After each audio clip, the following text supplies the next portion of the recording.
Live from downtown Detroit, home of WDIV and Click on Detroit, Local 4 News at 6 starts now. Some doctors' offices, dentists, and veterinarians allowing non-essential patients for the first time in months. Coming up, we'll tell you what those changes will look like for patients, both human and animal alike, at your next visit. Unemployment benefits put on hold for thousands of people, all because of a huge problem involving scammers and your personal information. What you need to know in my Help Me Hank report. Okay, Hank, and people in downtown Detroit are joining with others across.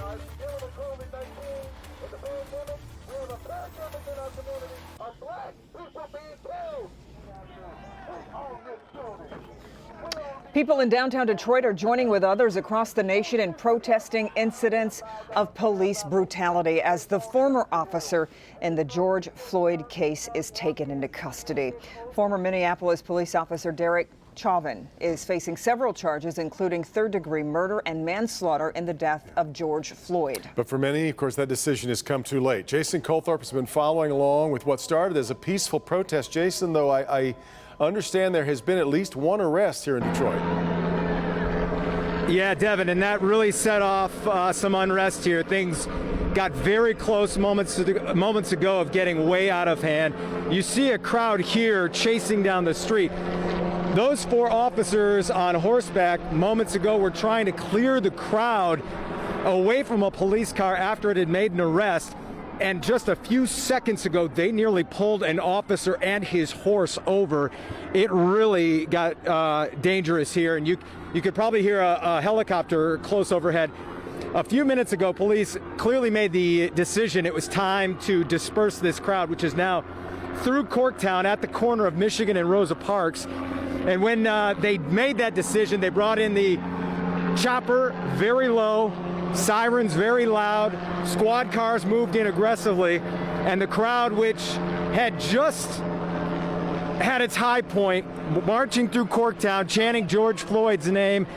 Yes, so a little bit of anti-police rhetoric, but then it was quickly followed with an arrest of one protester, and that set off a huge barrage of protesters crowding that squad car, not letting them leave. Now it's just right now calming down, which is the good thing. And this was a good peaceful protest for quite a while. I want you to take a listen from one of the protesters we talked to a little bit earlier. We want justice and we want peace. We want him prosecuted to the fullest extent. The justice system needs to serve us, and we want justice now. It's not fair to see my sons with tears in their eyes because they worry if they're going to be next. It's not fair. Now again, protesters are starting to kind of, is fizzling out now, going back toward Corktown on Michigan here at the corner of Rosa Parks.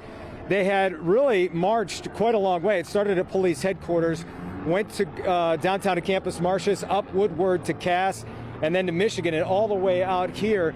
And good chanting going on, a lot of peacefulness. There was nothing violent until that protester was arrested. No, I don't need it, thank you. And then now it's just starting to break up a little bit as we see everybody starting to make their way back to police headquarters. But we're gonna stay with us and see how long it goes. I'm gonna send it back to you guys in the studio. Yep, absolutely. Okay, and we'll check on you a little bit later and on the news at 11. Jason, we appreciate it. It's good. I just didn't need you. Here is the latest on the George Floyd case. A prosecutor charges the former Minneapolis police officer with third-degree murder and manslaughter. The newly released criminal complaint says Derek Chauvin had his knee on Floyd's neck for more than 8 minutes, including almost 3 minutes when Floyd was unresponsive. Right now, 3 other officers involved are not charged. The prosecutor says more charges could be coming. Meanwhile, it was the second day of protest today outside the Washtenaw County Sheriff's Office after video of a beating hit social media early Tuesday morning. But there's new information tonight that may change the way this case is viewed. Local 4's Rod Moloney is live in Ann Arbor tonight with the latest. Rod. Yeah, Kimberly, it's a simple question. What is the proper response for a police officer if he gets bitten during an arrest? That was the specter that was raised this afternoon in a news conference with the Washtenaw County Sheriff, which came shortly after a protest that was held right here behind me. This is the animating video. An unidentified Washtenaw County Sheriff's deputy throwing 3 punches at a woman, 45-year-old Shatina Grady-L, during an arrest early Tuesday morning in Ypsilanti. Grady-L, she's home. The rally brought in a couple hundred people, dozens of signs decrying racism and police brutality, and organizer Trish Duckworth asked everyone to stay calm. This is an example of how the police can be so aggressive even when we are not trying to be. That was not a good look, especially at this time. But what I will say is we are here to set the example. An unexpected surprise came when Shatina Grady-L and her husband Daniel showed up. Shatina had just left the Wayne County Jail after having an outstanding arrest warrant from Taylor putting her behind bars. Because, you know, I've had a conversation with a sergeant or two. I'm not saying everybody's bad that's in law enforcement. Right. But those bad apples make the whole bag seem rotten. This is the scuffle from the arresting officer's body cam. The sheriff says it was here that the deputy was bitten.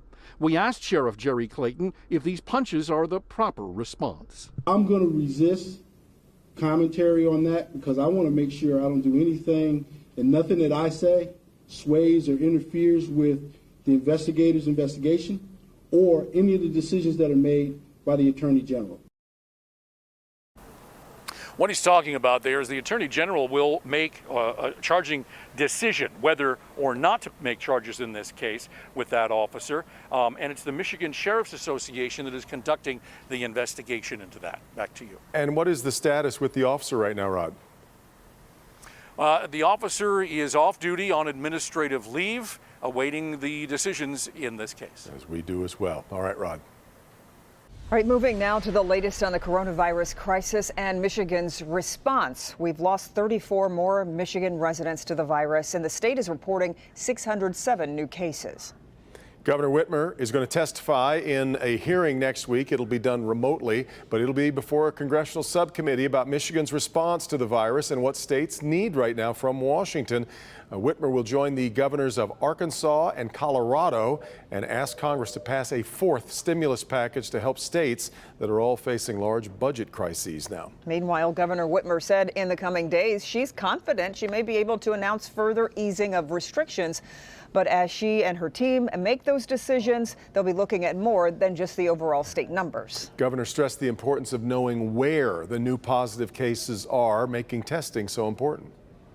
And that's why context matters. If it all happens at one point, a congregate care facility or a workplace, that is different than if it is randomized, spread across the community, which the latter is much more concerning. And so context is a part of the calculation as well. And I know that that's an unsatisfactory answer for people that just want to see numbers on a dashboard and know that something automatically happens. But that is the important aspect of what public health is and how public health works. And patients waiting for non-essential treatment from their doctors or dentists can breathe a sigh of relief. Yeah, as of today, doctors, dentists, and veterinarians can start accepting those patients again. But as our Grant Herms found out, things will look quite different on the next visit. Grant? Well, just like everything else, return to normal won't be normal. Outpatient care, whether it's for humans or animals, will take a little longer, and there'll be more safety procedures in place to try to tamp down the risk of spreading the virus, especially in close quarters. Come on in. It's a big step in reopening Michigan. Non-essential outpatient care are allowed to continue for doctors, dentists, and veterinarians. Beautiful. But it's not without strict guidelines from MIOSHA, including the standard social distancing rules, PPE for clients and employees, and curbside waiting. In places like doctor's or dentist's office, when patient and caregiver have to be inches apart, the rules change, ranging from low-risk checkups where simple masks will do to very high-risk procedures where droplets of bodily fluid can be easily spread, meaning full face shields and heavy sanitizing are expected. But we're also going to have some more special equipment, some high-volume evacuation type devices at the source to really reduce as much of that as possible. I can't say quite zero. And then on top of that, another layer of having air filtration and sterilization as well. You were very good about that. In veterinarian offices, family pets will once again be able to get their checkups too, but good luck getting an appointment unless it's urgent. Right now, if you call, I think our next available appointment is either the 22nd or the 23rd of June. And that wait isn't just for four-legged patients. Doctors and dentist offices say they've got long backlogs and waiting periods too. And for those a little anxious to go back in for a visit, the best advice they say is to give them a call ahead of time to ease any of those fears. In Detroit, Grant Herms, Local 4. All right, Grant, now to a Help Me Hank scam alert you need to know about. This is affecting thousands who have filed for unemployment and even many who haven't. That's right. As consumer investigator Hank Winchester shows us, even some WDIV employees have been targeted as part of this scam. This is a huge problem affecting people not only here in Michigan, but all over the country. Scammers trying to make their move, trying to get your personal information and your money. Scammers moving in on the unemployment system, and the problem's so big now, some who have filed legitimately are having their accounts put on hold as UIA investigates. My claim has been identified as requiring additional identity verification steps. So I don't know what that means. Someone else has used my information to try and open an account. I don't know. It happened to Jennifer from Berkeley. I'm in a lucky position in that my husband is still working full time. But for people who this is their only source of income, this has to be terrifying. Right now, Jennifer's not receiving her benefits and, like thousands of others, has no idea when her hold will be lifted. On the other side of things, scammers are working to steal the identities of those who haven't filed. Former Lieutenant Governor Brian Calley on Twitter announcing he was targeted. And so too were some WDIV employees like Jamie K. Walters. Nell in our Human Resources Department called me and she said, "Did you apply for unemployment?" And I said, "No." Our WDIV HR team receiving letters that appeared to be from the unemployment agency about employees who never filed. Jamie's now concerned her personal information is in the wrong hands. You just wonder how people got your information, why they chose you, and whether or not, what it all means. And if you've been targeted, it's important that you contact the Unemployment Insurance Agency, also your local police and the Attorney General. Make sure everyone is aware and doing everything that can be done to protect your personal information. I'm Hank Winchester. Help me, Hank. Okay, Hank, thanks. Well, this day has had quite a turnaround in the weather department. Hi there, Ben. Yeah, Kim and Devin, it looks like we're sailing into the weekend with the sunshine and the drier air, but we are not done with the storm chances just yet. We'll check 4 Live radar for you next. Okay, we'll talk to you in just a bit, and we Adam, will on be Michigan. right back with a live update on the protests that started in downtown Detroit and spilled into Corktown that has led to at least 1 arrest. Stay with us.